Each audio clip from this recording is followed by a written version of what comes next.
In Exodus 32, Moses stood in a place most of us avoid, between the holiness of God and the fallenness of man. And that's the tragedy today.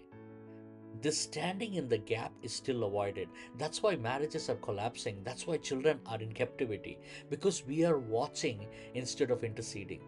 But Moses understood something rare. When you know the Father's heart, you can talk to him differently. How did Moses pray? What did Moses say to God? In Exodus 32:11, he says, Moses said, "Turn from thy fierce wrath." And verse 14 says, "And the Lord repented of the evil which he thought to do unto his people."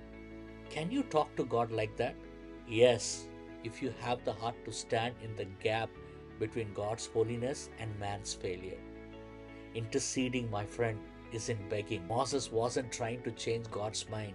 He was stepping into God's mercy and pulling it over a rebellious generation. Remember, while others are dancing and losing in sin, you need to be the one standing in the gap. One man's intimacy with God becomes a shield for a nation. Join with me in this journey of knowing the word deeper.